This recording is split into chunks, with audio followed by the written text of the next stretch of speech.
नमस्कार दोस्तों, स्वागत है आपका हमारे चैनल कैरियर विद इंजीनियर में। आज की इस वीडियो में हम बात करने वाले हैं एनएफएल के एग्ज़ाम के फीडबैक के बारे में। जो आज की डेट में जिन बच्चों के एग्ज़ाम थे उनका कॉल आया, मैसेज आया, कई सारे सवाल थे उनके जो इस एग्ज़ाम को लेकर थे, वो मैं आपके सामने आज शेयर करूँगा।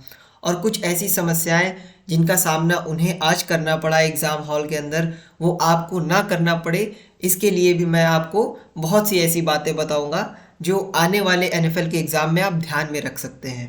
ठीक है, तो आइए एक बार नज़र डालते हैं उस एनालिसिस की तरफ जो मैंने अलग से बच्चों के फीडबैक के द्वारा एक करके रखा है। देखिए, आज का जो एनएफएल का एग्ज़ाम है वो 8 दिसंबर 2024 की डेट पड़ी हुई है। और जो फिटर ट्रेड का हमारे पास मोस्टली फीडबैक आया है, तो बच्चों का कहना है कि पेपर जो था वो मॉडरेट टू हाई था। मॉडरेट टू हाई एक तरह से बहुत बड़े लेवल का चीज़ें हो जाती हैं कि वो एक तो कंपटीशन इतना, ऊपर से पेपर का लेवल अगर मॉडरेट टू हाई हो जाता है तो इसमें कई चीज़ें, इसके कई कारण हो सकते हैं।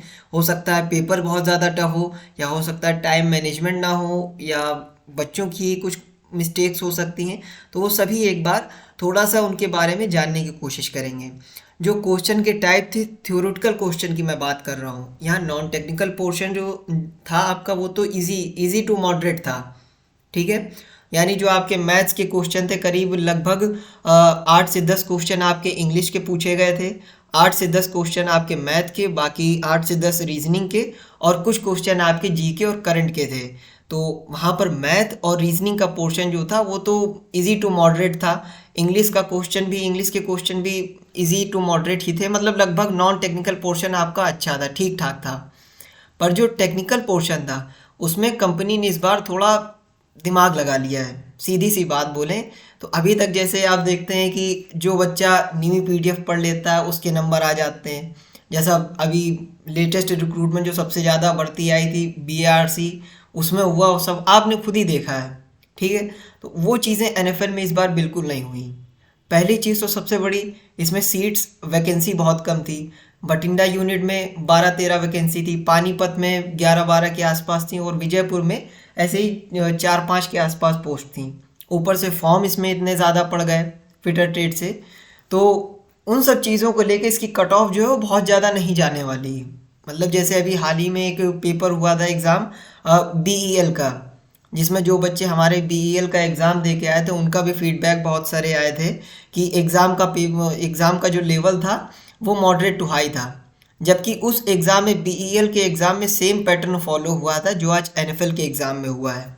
यानी आपके 100 क्वेश्चन बीईएल में टेक्निकल थे और 50 क्वेश्चन आपके नॉन टेक्निकल थे, और उसमें टेक्निकल और नॉन टेक्निकल पोर्शन बिल्कुल उसी तरह से पूछा गया था जैसा आज एनएफएल वालों ने काम किया है। ठीक है, तो बीईएल की कट ऑफ क्या गई थी, बीईएल की आपकी कट ऑफ गई थी, वो मैं अभी आगे डिस्कशन करूँगा। सबसे पहले जानते हैं एग्ज़ाम में जो क्वेश्चन थे वो किस टाइप के बने थे, मतलब क्या सोचकर क्वेश्चन को बनाया। देखिए, एक क्वेश्चन होता है, अगर निमी फॉलो करते हैं तो सिंपली एक नॉर्मल लाइन में क्वेश्चन का आंसर हो जाता है, एक लाइन का क्वेश्चन होता है। लेकिन यहाँ पर क्या चीज़ें फॉलो की गई, क्वेश्चन के साथ इन्वेंशंस की गई हैं। मतलब एक क्वेश्चन जैसे है कि अगर कोई ट्विस्ट ड्रिल का नॉर्मल एंगल उसमें पूछ दिया है कितना होता है, ये एक नॉर्मल क्वेश्चन है कि ट्विस्ट ड्रिल का पॉइंट एंगल कितना होगा। और इसमें इम्प्लीमेंट क्या किया गया है कि ट्विस्ट ड्रिल का पॉइंट एंगल कितना होगा, उसके पॉइंट एंगल के साथ में अगर ऐसा कोई कार्य किया जाता है कि उसकी लंबाई में वृद्धि हो जाए, चौड़ाई में वृद्धि, मतलब एक तरह से एक ही क्वेश्चन को, मतलब 3-4 क्वेश्चनों को मिक्स करके एक बड़ा सा अच्छा सा क्वेश्चन तैयार करके उसको यहाँ पर प्रदर्शित किया गया है। और सबसे बड़ी बात है यहाँ पर टाइम मैनेजमेंट की, क्योंकि जब जिस टाइप के आप क्वेश्चन देखेंगे, टाइम मैनेजमेंट बहुत कम हो पा रहा है। बीईएल में 150 क्वेश्चन, यानी बीईएल में 150 क्वेश्चन के लिए आपको 3 घंटे का टाइम मिला था ओएमआर बेस्ड पेपर के लिए, जबकि यहाँ पर आपको मात्र 2 घंटे का ही समय मिलता है 150 क्वेश्चन के लिए। ठीक है, हिंदी, जो क्वेश्चन की हिंदी आप उसमें लिखी होगी वो इतनी ज़्यादा शुद्ध थी, इतनी ज़्यादा अच्छी हिंदी थी कि आप एक बार अगर हिंदी में पढ़ेंगे, 2 बार भी पढ़ लेंगे तो एक बार में आपको नहीं समझ में आएगा, ऐसा बच्चों का कहना था। और इंग्लिश उसकी इतनी हाई लेवल की थी कि अगर 1 से 2 बार इंग्लिश पढ़ेंगे तो इंग्लिश नहीं समझ में आ रही थी। उसके अलावा माइनस मार्किंग तो थी नहीं पेपर में। तो बच्चों ने क्या किया, जब हिंदी इंग्लिश दोनों ही नहीं समझ में आ रही है तो चारों ऑप्शन देखे, चार ऑप्शन में से जो सबसे अटपटा ऑप्शन लग रहा तो वो लगा के आ गए। बहुत से बच्चों ने ऐसा किया होगा। और भी कारण होते हैं इसके, आगे देखते हैं। इसकी कट ऑफ देखी जा सकती है 97 टू 102। ये एक जनरली कट ऑफ है, बाकी आप अपनी OBC SC ST category wise देख लीजिएगा। BEL की कट ऑफ जो आपकी गई थी, BEL की गई थी 100.5, ये थी आपकी BEL की कट ऑफ, जबकि उसमें थी टोटल 7 से 8 पोस्ट। ठीक है, तो BEL में जब 7 से 8 पोस्ट पर आपकी कट ऑफ गई थी 100.5, तो यहाँ पर तो फिर भी आपकी BEL से ज़्यादा ही पोस्ट है और पेपर भी लगभग सेम लेवल का है। तो एक जो एक्सपेक्टेड कट ऑफ बन रही है वो है 97 टू 102। क्योंकि देखिए, पेपर किसी एक इंसान का टफ नहीं होता। अगर पेपर टफ आया है तो जितने बंदे उस पेपर को अटेम्प्ट कर रहे हैं, जितने बच्चों ने उस एग्ज़ाम को दिया है, उन सबके लिए पेपर टफ होगा। केवल एक अकेले आपके लिए पेपर टफ नहीं होगा। ठीक है, तो इस बात का ध्यान रखिएगा। और ध्यान देने योग्य कुछ महत्वपूर्ण बातें क्या है जो आने वाले एग्ज़ाम में बच्चों को ध्यान में देनी है। सबसे पहला तो है कि आपको black and blue ball pen का यूज़ करना है। देखिए, बहुत से बच्चे गलती करते हैं, बॉल पेन को और एक डॉट पेन को दोनों सेम समझ लेते हैं, जबकि ऐसा नहीं है। ठीक है, अब बहुत ज़्यादा टेक्निकली पेन के बारे में तो मैं नहीं जाऊँगा, लेकिन जो मोटी मोटी बात आपको इतनी मैं बताना चाहूँगा कि जो मार्केट में 3 रुपये या 4 रुपये वाले जो छोटे पेन होते हैं ब्लैक एंड ब्लू, अमूमन हम लोग उन्हीं का यूज़ करते हैं क्योंकि वो सस्ते होते हैं 2-3 रुपये बाकियों से। तो वो नहीं करना है, क्योंकि जो एग्ज़ाम में आपको OMR शीट दी जाएगी, उसके जो गोले भरने होंगे आपको वो 150 होंगे, यानी 150। ठीक है, और जो आपका 3 रुपये वाला पेन जो आप यूज़ करते हो, उसकी जो पॉइंट होती है वो थोड़ा पतली है, यानी इसमें आपको बहुत ही टाइम लग सकता है। तो आप अगर मेरी सलाह एडवाइस माने तो आप 5 या 10 रुपये वाला जो अच्छा वाला black and blue ball pen होता है, जो जिसकी पॉइंट जो होती है वो नॉर्मल पेन से थोड़ी सी थिक होती है, उसका यूज़ करें। सबसे ज़्यादा उसका बेनिफिट आपको कब होगा, जब आप अपना टाइम मैनेज करेंगे। ठीक है, जिस क्वेश्चन को जितने क्वेश्चन को बाकी बच्चा 2 घंटे में कर रहा है, उतने क्वेश्चन को आप उससे 10 से 15 मिनट पहले करके समाप्त कर चुके होंगे पेपर को। ठीक है, तो अगर आपको टाइम मैनेज करना है तो एक अच्छी क्वालिटी का बॉल पेन अपने साथ अवश्य लेकर जाएं।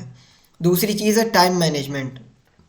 आप सबसे पहले अपने माइंड मेकअप कर लें कि आपको टेक्निकल पोर्शन सबसे पहले वहाँ सॉल्व करना है या नॉन टेक पोर्शन। क्योंकि अगर आप टेक्निकल पोर्शन को पहले ध्यान देते हैं, मान लीजिए आपने 2-3 क्वेश्चन टेक्निकल के पहले पढ़ लिए, वो क्वेश्चन आपको नहीं आए या उनका आपको लेवल दिमाग में आ गया कि हाँ यार इस लेवल के क्वेश्चन पूछे गए, उसके बाद अगर आप नॉन टेक पोर्शन उठाते हैं तो एक कहीं ना कहीं बच्चों के मन में एक चीज़ आ जाती है कि यार इस लेवल का क्वेश्चन इस लेवल के आए हैं, आगे भी इस लेवल के क्वेश्चन हो सकते हैं।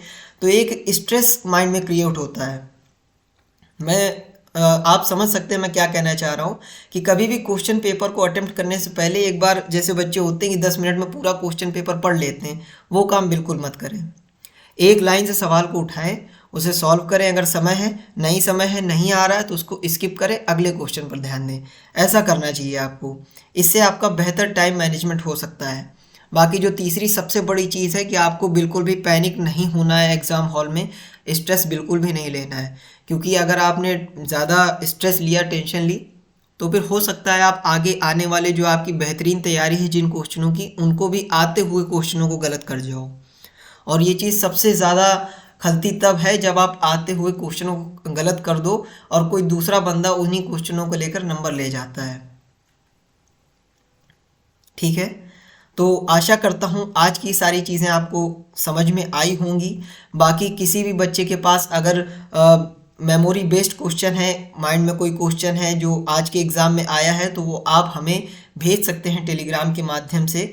जो हम आने वाली, अगर एक प्रॉपर क्वेश्चन का कलेक्शन हो जाता है हमारे पास, तो हम एक मेमोरी बेस्ड क्लास इसकी लेकर आएंगे NFL की, जो आप लोगों के सामने होगी फिटर ट्रेड की। अभी के लिए जो मोटी बात है कि ध्यान देने योग्य आपके लिए जो मैंने 2-3 बातें बता दी, आपका थोड़ा टाइम वहाँ बचा सकती हैं। बाकी बहुत से लोग कमेंट में पूछ रहे थे कि NFL गवर्नमेंट है प्राइवेट है, तो भाई देखो NFL जो है वो एक PSU कंपनी है, एज लाइक जैसे NPCIL वगैरह होती है PSU कंपनी। और PSU में सबसे बड़ी चीज़ होती है आपकी सैलरी। PSU की सैलरी लगभग कहीं ना कहीं एक सेंट्रल गवर्नमेंट से भी कुछ परसेंट ज़्यादा ही होती है। क्यों? क्योंकि उसमें आपका इंसेंटिव और ओवर टाइम वगैरह जुड़ा होता है। जबकि जो प्योर सेंट्रल गवर्नमेंट कंपनी होती है उसमें मैक्सिमम कंपनी ऐसी होती है जिनमें ओवर टाइम नहीं चलता, जैसे BARC और NPCIL। इन दोनों में डिफरेंस बस बहुत बड़ा इतना है कि BARC आपकी प्योर सेंट्रल गवर्नमेंट है, जबकि NPCIL आपकी सेंट्रल PSU है। NPCIL में आपका इंसेंटिव का प्रावधान है, आपका ओवर टाइम होता है, जबकि BARC में ऐसा कुछ नहीं है। तो इन सब चीज़ों के बारे में तो एक अलग से ही चर्चा होगी कभी, अगर आप लोगों के कमेंट आए कोई डाउट हुआ तो वो चीज़ तो अलग बात है। फिलहाल आज की बात इतनी है कि एक्सपेक्टेड कट ऑफ आपकी 97 से 102 यानी 97 से 102 के बीच में रह सकती है। पेपर का लेवल आपका मॉडरेट टू हाई इसलिए भी है क्योंकि बहुत से बच्चे वहाँ पर टाइम मैनेज नहीं कर पा रहे हैं। तो आपको इस बात का विशेष ध्यान देना है। पेपर अच्छे लेवल का है, बहुत अच्छे से आप अटेम्प्ट करिए। माइनस मार्किंग है नहीं तो कम से कम एटलीस्ट इतना, अगर कुछ भी नहीं आ रहा तो कम से कम पूरा पेपर तो सॉल्व करके आइए आप, क्योंकि इसका रिज़ल्ट तो कोई देख कर नहीं आया कि आप हो सकता है बहुत अच्छा जैसा भी आप करके आए, तुक्का भी लगा के आए, वो सही होने के चांसेस बने रहते हैं। तो आज की इस वीडियो में इतना ही। बहुत से बच्चों के रिप्लाई आए थे, बहुत से बच्चों के कमेंट्स आए थे कि सर इस पर वीडियो बनाइए, तो एक छोटा सा वीडियो मैं अभी लेकर आया हूँ आपके लिए। तो बताइएगा कि अगर कोई आपका डाउट रहे इसमें। आज की इस वीडियो में इतना ही। इसके साथ ही आप जुड़े रहिए हमारे साथ। हमारा एक अदर चैनल है टेक्निकल स्टडी के लिए, अगर आप ज्वाइन करना चाहते हैं तो career update by engineer YouTube channel आप ज्वाइन कर सकते हैं, सब्सक्राइब कर सकते हैं। और अगर कोई कोर्स आप परचेस करना चाहते हैं तो हमारे ऐप को भी आप इंस्टॉल कर सकते हैं। ठीक है, तो अब मुलाकात होगी आपसे अगले वीडियो में। तब तक के लिए आपका बहुत बहुत धन्यवाद।